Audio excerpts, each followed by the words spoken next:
ICDDRB হাসপাতাল চাঁদপুরের মানুষের কাছে পরিচিত মতলব হাসপাতাল নামে ডায়রিয়া ও কলেরা রোগের চিকিৎসার জন্য চাঁদপুর সহ আরও কয়েকটি জেলার মানুষের ভরসার জায়গা এটি।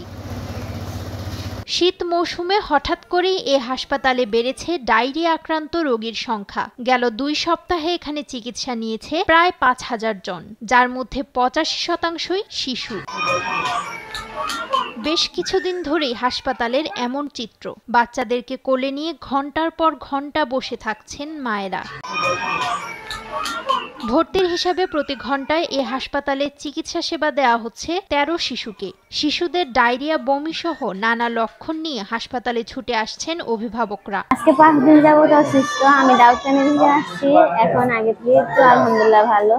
আজকে বাবুকে ভর্তি করার জন্য বাবুর পাতলা পায়খানা আজকে 2 দিন যাবে, এখানে ভালো চিকিৎসা হচ্ছে, ওই জন্য এখানে আসছে, এখন ভর্তি করাবো। আমাদের বাড়ি বাকিলা, আমার বাচ্চারা আজকে 2 দিন বমি, পাতলা পায়খানা, এদিকে চিকিৎসা ভালো তো এই জন্য ভর্তি করানোর জন্য আসছি। 3 দিন ধরে পাতলা পায়খানা হইতাছে।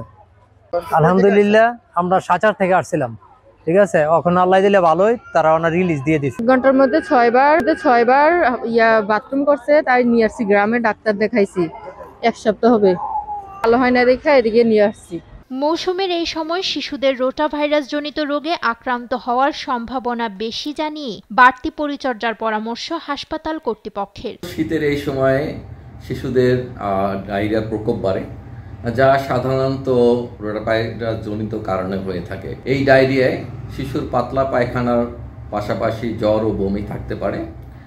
শিশুকে খাবার স্যালাইনের পাশাপাশি বুকের দুধ এবং 6 মাস থেকে 5 বছর বয়সী শিশুদের প্রতিদিন একটা করে 10 দিন বেবি জিঙ্ক খাওয়াতে হবে। খাবার স্যালাইন তৈরির ক্ষেত্রে অবশ্যই সতর্কতা অবলম্বন করতে হবে। এই ডায়রিয়া ভালো হতে সাধারণত 3 থেকে 7 দিন সময় লাগতে পারে, তবে আতঙ্কিত হওয়ার কোনো কারণ নেই।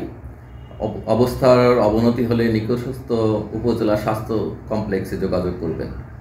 আমাদের হাসপাতালে গত 15 দিনে প্রতিদিন গড়ে 300-র বেশি ডায়রিয়া রোগী ভর্তি হচ্ছে, যা স্বাভাবিক সময়ের থেকে 3 গুণেরও বেশি। অভিভাবকের সচেতনতাই শিশুদের মধ্যে রোটা ভাইরাসের প্রাদুর্ভাব কমিয়ে আনতে পারে বলছেন সংশ্লিষ্টরা। নিউজ ডেস্ক, দেশ টিভি।